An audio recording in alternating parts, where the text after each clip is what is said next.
On va voir l'exercice 2. Donc l'énoncé c'était, voilà, donc exercice 2, sur le programme suivant, déterminer ce qu'il affiche sans le faire tourner.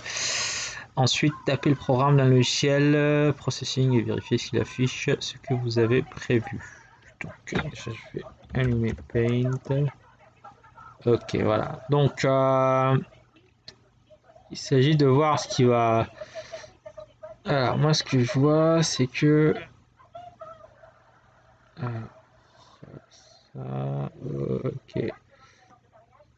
Ok, donc du coup on a l'affectation int a égale 7. Passe. Alors, on a... Ok. In a égale 7, ok. Problème de... machin, ok. Du coup là, je supprime tout ça.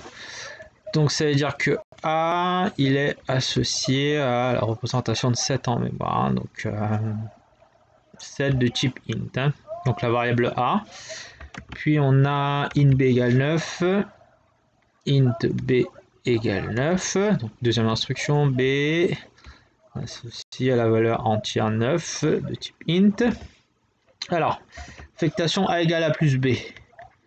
A égale A plus B. Donc A, il va avoir une nouvelle valeur. Donc là, c'est une expression. L'expression, c'est A plus B. Donc on va évaluer cette expression. Donc là, on remplace par les valeurs de A et de B. Donc A, c'est 7 et B, c'est 9. Donc ce qui fait 16.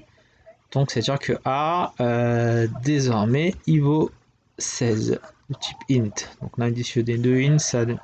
Donc là, A vaut plus 7, il vaut 16. Si je le mets en rouge, voilà, 16. Ok.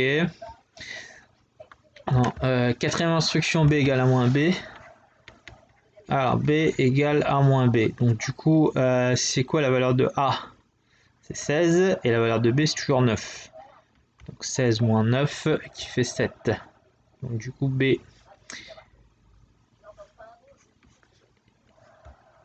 il vaut 7 désormais, donc là, de type int. Alors, nouvelle expression, A égale A moins B. Donc du coup, A égale A moins B, donc l'expression c'est A moins B. Donc les valeurs de A, valeurs de B. A, il vaut 16, et 16 moins 7, 9. Donc du coup, A, désormais, il vaut 9. Voilà. Donc du coup là on a les deux valeurs finales de A et B qui sont 9 et 7. Donc du coup là il y aura deux fonctions d'affichage, hein, printline, printline.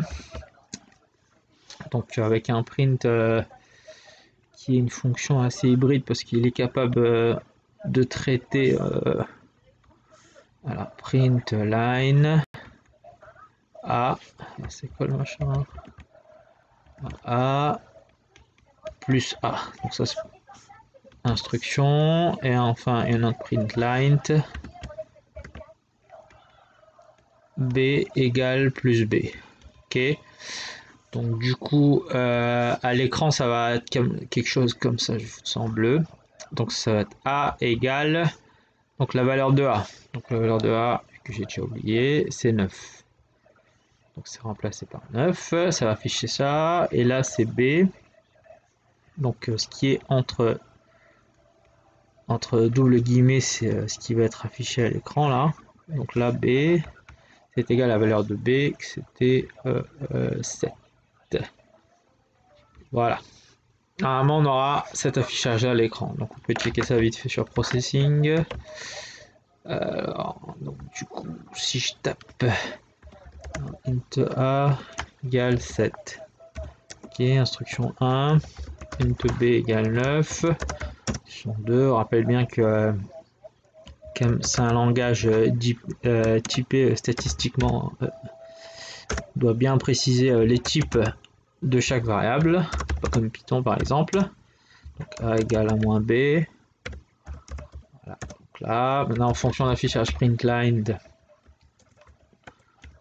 A égale, je vais laisser de la place comme ça, voilà, plus A, et printline B égale plus B, ok. Là, on met sur plus, sur play. Alors, qu'est-ce qu'il fait? A égale 9, j'ai oublié le égal là. Ok. A égale 9, B égale 7. On avait dit quoi nous? On avait dit que A égale 9, B égale 7. Ouais, c'est exactement ce qu'on voulait. Ok. On a exercice 3, écrivez un programme qui affiche des affectations pour échanger des valeurs. Ok, ouais, ok. Il faut utiliser une variable temporelle. Oui, parce que le problème de... si on reprend cet exemple là, où on dit que par exemple int a égale 9, int b égale 7. On voudrait on voudrait échanger les valeurs, c'est-à-dire que a prendrait la valeur 7 et b prendrait la valeur 9. D'accord? Donc là il y aurait un échange de valeurs. Le problème c'est que on peut pas faire a égale b et b égale a. Tout simplement parce que si on dit que a égale b, c'est-à-dire a va prendre la valeur de b qui est 7 et b il va prendre la valeur de a, mais a au 7, donc b égale 7. Donc du coup, il faut se retrouver avec a égale 7, b égale 7. Effectivement, il faut utiliser une troisième variable qu'on appellera temp, qui prendra la valeur soit de a, soit de b. Donc on fait int temp, initialise. Alors, je fais int a égale 9, int b égale 7. Maintenant, on va échanger on va faire que temp prend la valeur de a. Donc maintenant on peut dire que A il va prendre la valeur de B et B il va prendre la valeur de temp. Donc qu'est-ce qui se passe là? Temp qui prend la valeur de A. Là A il vaut 9. Donc temp. Alors là 9, la variable temp, A égale B. Donc A prend la valeur 7. Voilà, int. Et B égale temp. Et temp vaut 9. Alors B, lui aussi, B et pointe vers l'objet 9. Donc voilà, donc là les valeurs ils ont été échangées. A égale 7, B égale 9. On va voir ça avec le processing. Alors c'était quoi le truc là? Ok, ouais, bon, je crois qu'on peut l'écrire comme on veut. Alors, je vais mettre temp égale A. Alors, on va mettre temp in temp A. Ouais. J'ai écrit in temp. Parce que j'ai jamais fait travailler sur processing qui s'est basé sur Java. Donc là, si j'écris A égale B, B prend la valeur de temp, printline. Je vais faire un printline d'abord. Je vais afficher déjà les valeurs de départ. Donc au départ, printline A égale plus A. On utilise bien le plus pour concaténer. B égale plus B. Ok. Et là, je fais un copier-coller des deux derniers. Ok, donc là, ce qui va nous donner... Donc là, on a bien A égale 7, B égale 9, A égale 9, B égale 7. Voilà, c'est ça. Voilà.